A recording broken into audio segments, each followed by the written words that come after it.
Welcome to the Queens on Decks, where I interview female DJs from around the world. I am Michelle Miller, your host of the Royal Queens Rising podcast. We share our inspiring stories and secrets to our success.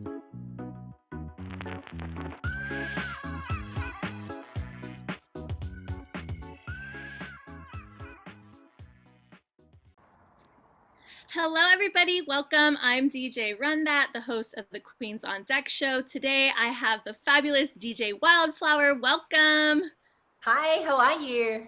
I'm good. How are you doing? I'm very good. It's so nice to be speaking to you after we chatted just a couple months ago. It was the first time we met, and I've been watching you just go from strength to strength with your podcast and listening, and doing very well over here. Oh, amazing. And so you just recently moved to Perth, Australia, correct? I did. So I was on the East Coast in Sydney, and I've moved over to the West Coast in Perth, which is separated by, it's a 6-hour flight. So it's like doing the New York to LA distance. And it is a 3-hour time difference. So it's literally like on the other side. It's a completely different country. What is it right now where you're at? So it's 9 a.m. in Sydney. I think it's 5 p.m. Thursday, so it's 9 a.m. Friday here. 9 a.m. Friday there, and right now it's 5 p.m. Thursday here, so this is wild. I did travel to Australia when I was 17. My best friend was there studying in Sydney, and I remember she wrote me a letter, and I started writing her back, and I said, screw this. I called United Airlines. I said, how much from San Francisco to Australia? They said $750, and I said, okay. I called grandma. I was like, okay. She said I got 250 on it. I was like, okay, I need 500 more, and I went. So, and I was 17 years old, and it was a 14-hour flight by myself. We didn't have cell phones. I remember getting to the airport, and I was like, I don't know how I'm supposed to find them. And luckily, they were there with flowers waiting for me. Oh, wow, that's such an amazing story. And it was such a different time when we were younger and traveling. The first time I traveled by myself, I went to Hawaii, because why wouldn't you want to? And I stayed there 3 months because it was as long as you could stay without having a visa. And they did have cell phones, and it was very early days of Facebook, but it just kind of, you didn't have internet everywhere, and I didn't have the money to continually top up my international data. So I had this phone, but it was pretty useless. I know. I remember traveling in the early days and finding a payphone and calling But home. yeah, and phone cards as well. Yeah. So, besides spending 3 months in Hawaii, have you ever lived anywhere outside of Australia? No, I haven't. I would absolutely have loved to. And I just kind of feel like the world wants me to live here because there's been a couple of occasions that I was so keen to move to London. Um, in 2010 or 2008 during the GFC, it was sort of in progress to want to move, and then that happened. So I stayed, and then the next year I was sort of hoping I would spend some time there as well. And global events are sort of saying, well, maybe it's best just to stay here. But Australia is a really incredible place. We're very, very protected because we are an island continent. So in terms of our everything that we've experienced in the pandemic compared with various other places in the world, we are super lucky because we are so isolated. So it's actually finally paid off being so far removed from the rest of the world that we're living fairly normally compared with a lot of places. So I'm pretty grateful. So right now I'm happy to be living here, and I've just moved to beautiful Perth, and I'm happy to be exploring the whole of Western Australia, which is just an incredible coast. Oh wow, amazing. Yeah, so it's not too crazy over there. Are you able to actually play out? I'm able to play out. There is restrictions, but it's like 60% capacity. But to give you an idea, I went to a theatre show at Crown Theatre, which is like our big theatre, casino group in Australia, and we saw We Will Rock You just a couple of days ago, and like actual live theatre shows, and they had like gaps with seats and staggered arrangements, but you still got the experience. You're still out at the theatre. You still got to go out for dinner, and it was incredible. I mean, the social distancing here is a little bit easier because Perth is smaller and it's so big, so everyone is sort of socially distanced versus Sydney or Melbourne, which is quite densely populated. So it's quite unique. I just don't see that happening to the same degree in other places, but it can't be far off. I think, it's been a big year, but 2021, I think it's going to change everything, but definitely live events, live music, gigs is all starting to be on the rise, and I'm all for that. Yay. Yeah, I was thinking about it today. I was thinking about all the things that were kind of a first for me for 2020, and there were a lot of them, and I was celebrating those, and I was just celebrating the wins because it's so important, like I've been able to network so much. We found each other on the QSC DJ discussion, so I got know. to meet all these amazing DJs. I got to take the Queens on Deck show and turn it into the podcast. And so, yeah, I wanted to ask, maybe, is there some wins that you could share with us? Absolutely. And in looking back in this year, some of my favorite events that I've ever done this year happened virtually. And I've been very lucky to work with the client. Generally, when you work with corporate clients, you're not supposed to disclose them or they ask you not to, but they're very happy for me to say that I've been working with Atlassian, which is an Australian company. They're based in the US and they're a tech company. And I've been working with them to do a virtual live stream event for basically like a Friday social drinks thing, but it's global, and I've done it every single Friday. So all of those little virtual events you're seeing on Fridays during the day has been for Atlassian, and they're an incredible team, and I just value the relationship so much because they give me so much back. I know we've been getting great feedback from them for the events we've been putting on, but what I get out of it is I'm part of this incredible network, and they're based in Sydney, various places remote in Australia, they're in San Fran, they're in India, they're in the Philippines. And I like, you see the little screens, the little Zoom set up, and you see their faces, and you've got a little portal into their lives, and they bring out their cats and dogs, and they show me their babies, and their kids pop on, and I really feel like I'm part of the fabric of their families, and that's been something I would never have expected, and I would never have had the opportunity, because our gigs literally we get to meet people, but it's like a 6 hour time period. You kind of you're in, you're out. It's not ongoing. So to have an ongoing regular client is something I've never really experienced before. Oh, that's amazing. Yeah, that reminded me. I had this one corporate virtual party where they actually they really dressed up. There was like animal hats and they had their own lights and yeah, kids were popping in and out and it was a lot of fun. But I was looking at your website and you had a really fun promo video of all these clips of your virtual parties and you always just look so amazing, so sparkly, like everything's just so fun and like the energy and vibe, like all of it, and the enthusiasm, like all of it. I'm really impressed with some of your productions. I mean, you are Wildflower Productions, like you really bring it. So I wanted to give you some props for that, and maybe you could Thank tell us you. just a little bit about that, like your fashion. I love your fashion. I love your style. Like, what inspired you, or how were you always so fashionable? No, I think it's evolved, but do you know what? I think the one of the most amazing things about being an event DJ and being an older event DJ, like when I started in my 20s, I already thought I missed the boat, and I'm now in my 30s, and I feel like I'm only just hitting my stride.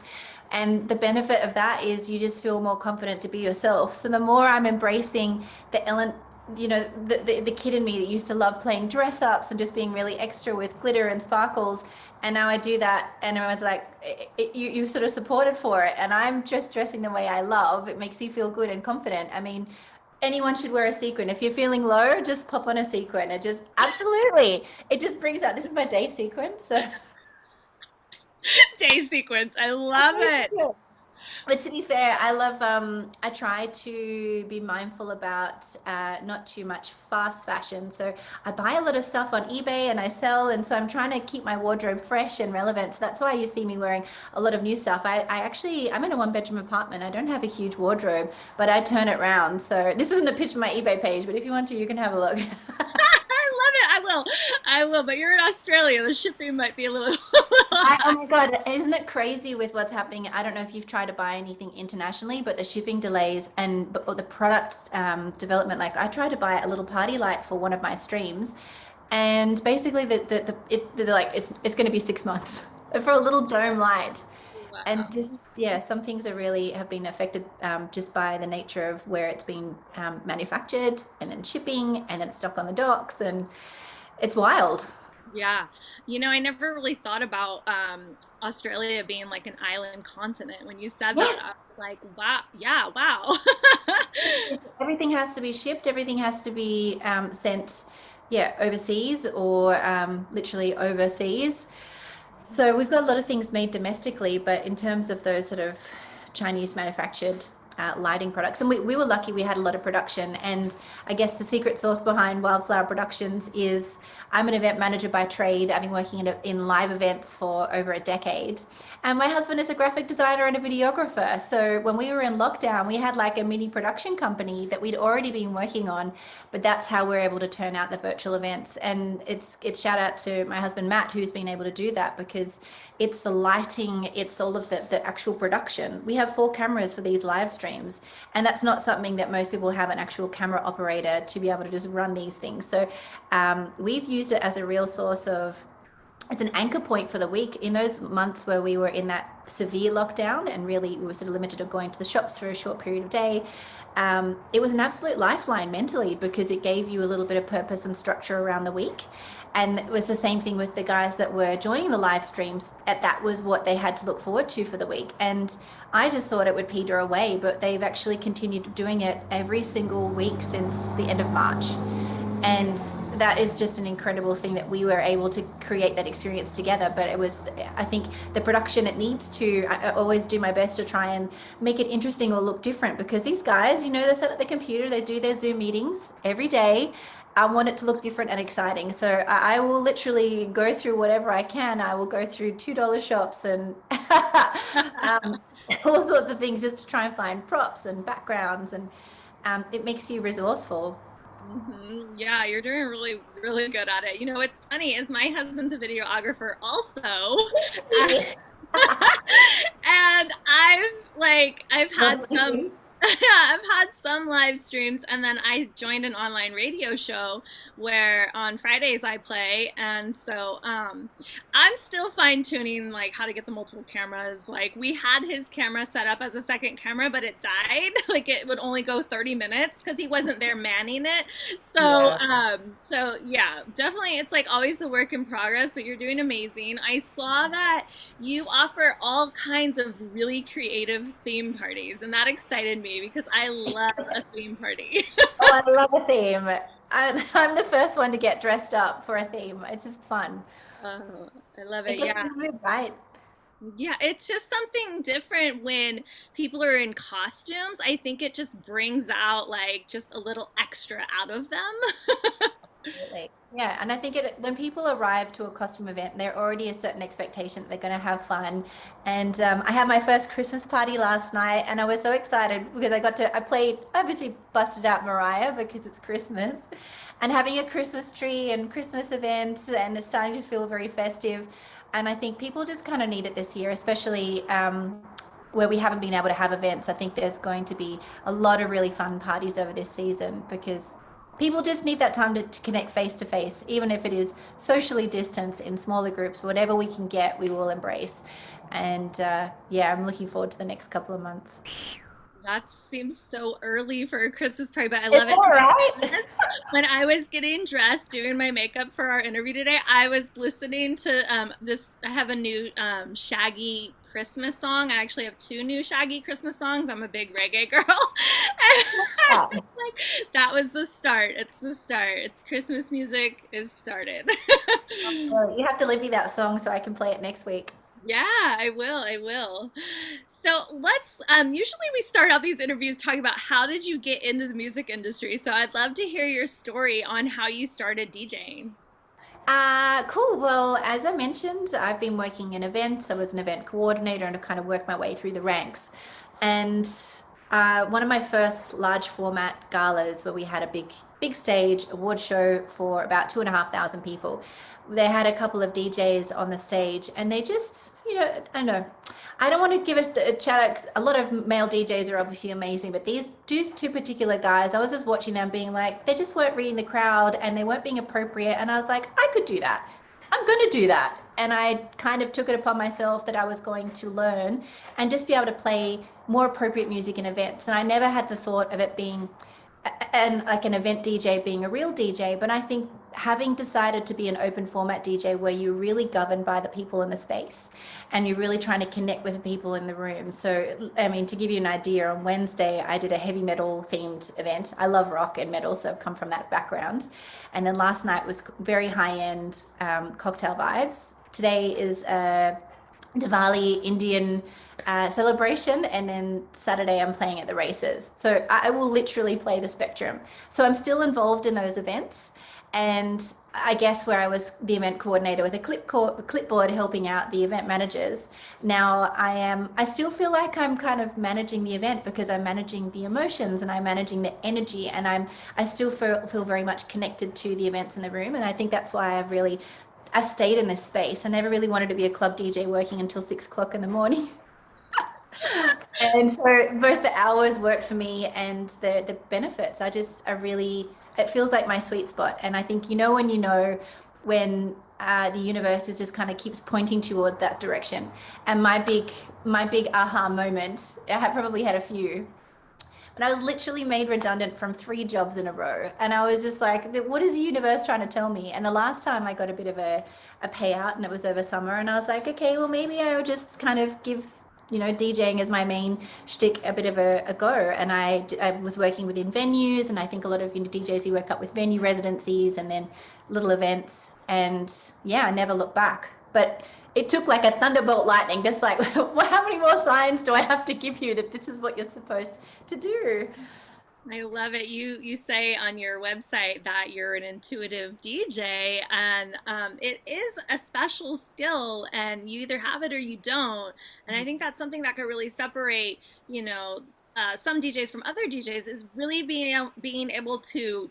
You just said such a variety. You said racetrack to Indian to heavy metal. Like, wow, like I too pride myself in being a genre jumper, open format. And like, yeah, to be able to do all that and to read a crowd, that it's a special skill. And you seem like you were maybe kind of born with it. Like intuitively you knew all the signs. I love it.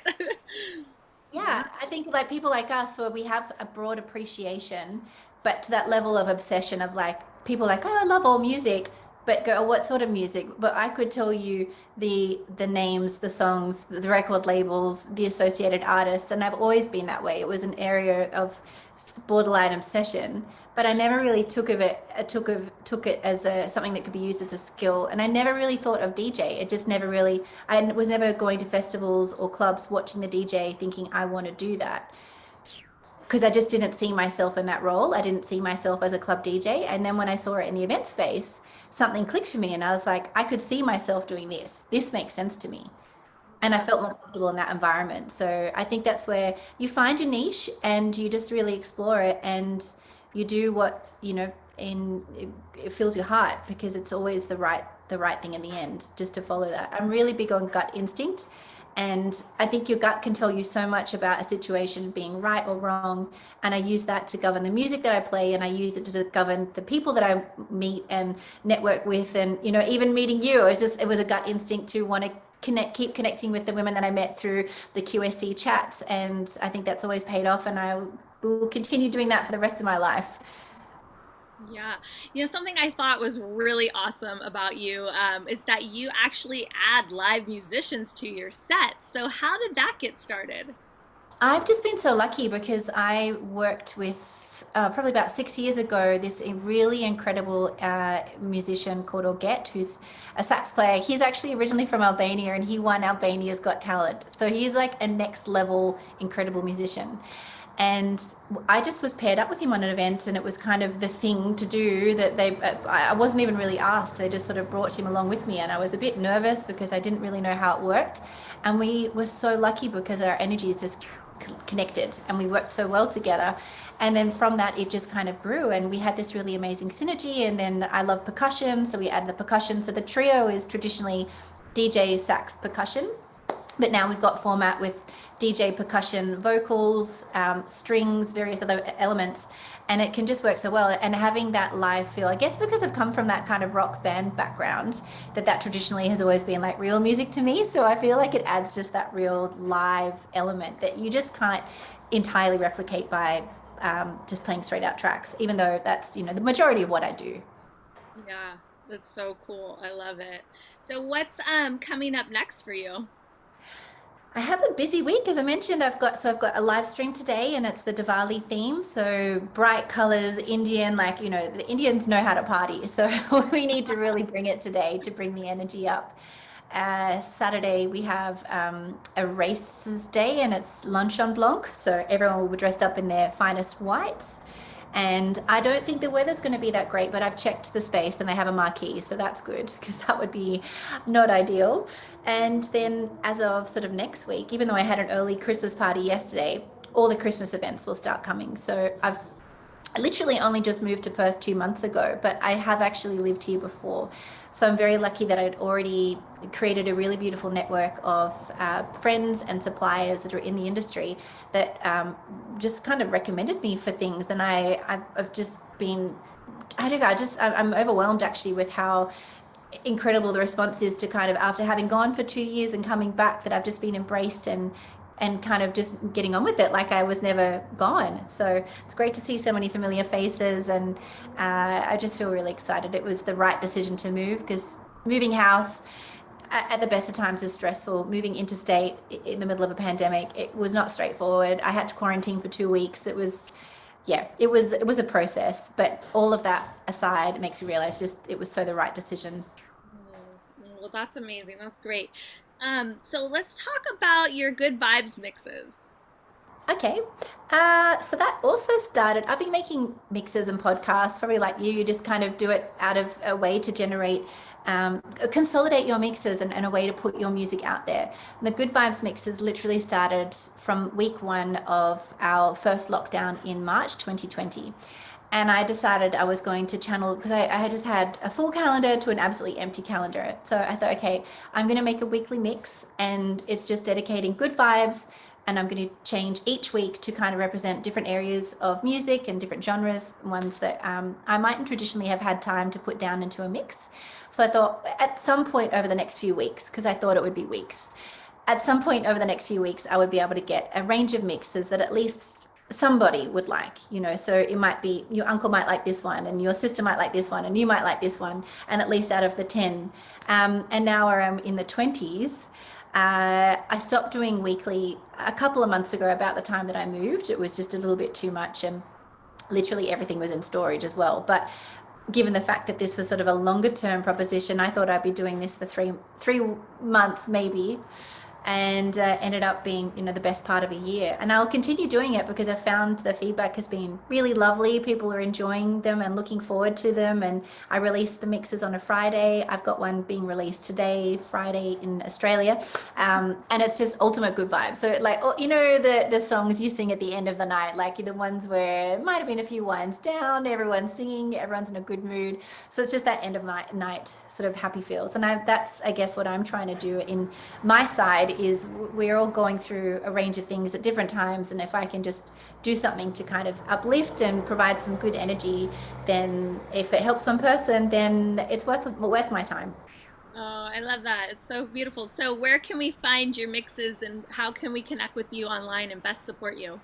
Okay, perfect. Well, most of my mixes are on SoundCloud, but I found that Mixcloud has been a really good platform, especially with their virtual live streaming element. And that really only evolved over the last few months. So I'm now starting to bring all my back catalogue over to Mixcloud as well. So it will be on both.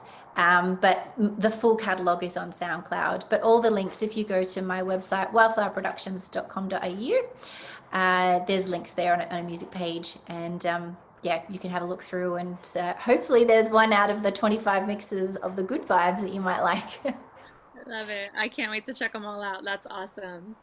Thank Well, you. thank you so much for being on the show, and it was great to connect with you. And thank you, everybody, for tuning in. It was my absolute pleasure. Thank you so much for having me. And I was so looking forward to chat to you again. I really loved meeting you when we spoke a couple months back through QSC. But there was the four of us, right? So we didn't have the chance to do as much of the one-on-one. So it's really nice to have this time and speak with you. And I think you've created a really beautiful community. And I love the fact that you've kept pushing. This year we could have all rested on our laurels, but you've completely innovated, and you're creating podcasts, and you're using your time to share and connect with other women and other experiences, and young girls as well, and it's really inspiring. So yeah, I think I'm just glad to be connected with you, and I know we'll keep in touch, and I appreciate your time.